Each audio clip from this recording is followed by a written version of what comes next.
This is Mick Foley. This is Harley Race. This is Shelton Benjamin. This is Mr. Wonderful Paul Orndorff. This is the Monster Abyss. And this is Daniel Bryan. This is JBL, and you're watching the MWF. Be there live.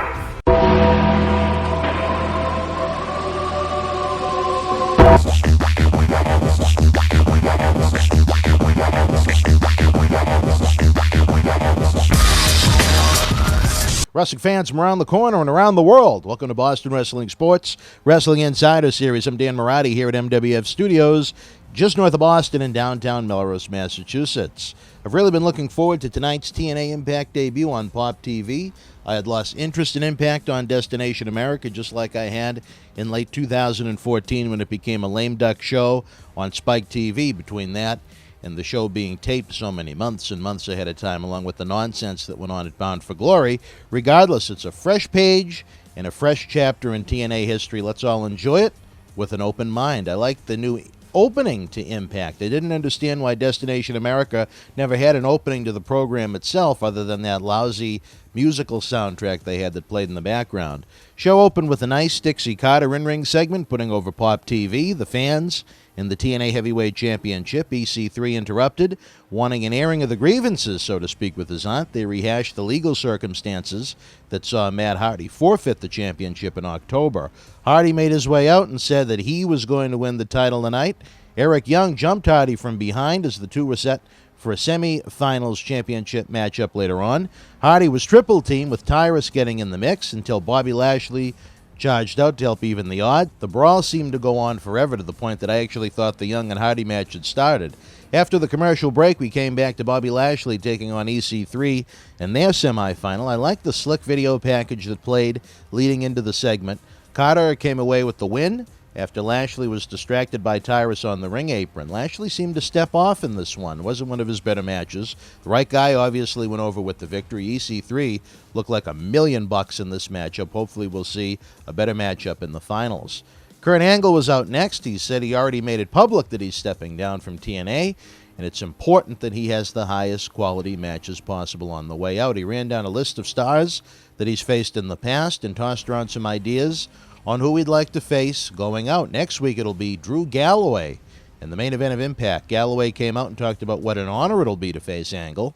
Jesse Goddard came out and he watered the segment down, and then Eli Drake came out and really turned it into Nobody Cares Land. It led to a short brawl in the ring. The segment was too long and again watered down the purpose of the segment, which was to put over the Angle retirement month in the match next week on Impact. Matt Hardy defeated Eric Young in the other semi-final to go on to face EC3 in the main event. Not much of a match here. Hardy also seemed to step off. Young pile drove Hardy on the floor, not onto the mat, but onto the concrete. Crowd popped big for it. Looked like he was going to get counted out. Then Jeff Hardy came to break up the count. Eric Young hit Hardy with a baseball slide and rolled Matt back into the ring. As Eric Young went to the top rope, Hardy hit a twist of fate for the win. Hated it.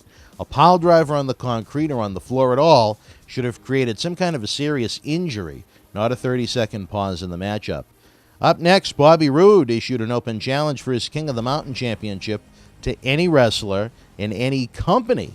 I believe this was the title that was introduced at Slammiversary back in June that Jeff Jarrett had won, but there's so much fluff in TNA that it's hard to keep track. Bram accepted the challenge fresh off of his legal issues, saying twice that 2006 was going to be his year.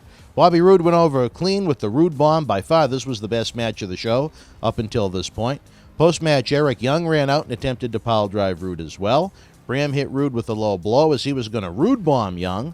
Then James Storm ran through the crowd, took out both Young and Bram. Last time we saw Storm, he was in NXT. The announcers were shocked, thinking that Storm wasn't a part of TNA anymore. Storm cut a really good promo, felt like it was from the heart about how he didn't like how he was portrayed in TNA, and now it's time to get back to having fun. Beer Money is reunited. I think it's what both guys need at this point, where they had become so stale, I should say, in the singles ranks. Gail Kim and the Beautiful People defeated what was left of the Dollhouse. Taryn Terrell is out of TNA. Rebel looks to be the leader of that faction now.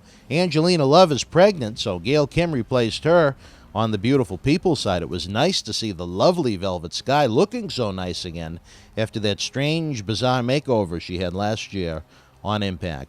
Awesome Kong hit the ring after the match, and instead of going after the Dollhouse, who she had many issues with, she took out the beautiful people in Gail Kim. Looks like it's the Kong House now. This is faction warfare at its finest. Next was the debut of Miracle, Mike Bennett, and Maria. Great in-ring promo. How Ring of Honor didn't utilize his verbal skills in the 6 months or so that they were on national television on Destination America is beyond me. Excellent utilization of both here as TNA's quote-unquote miracle is here, and they sure could use one. Both of them came across as stars, which is precisely what TNA...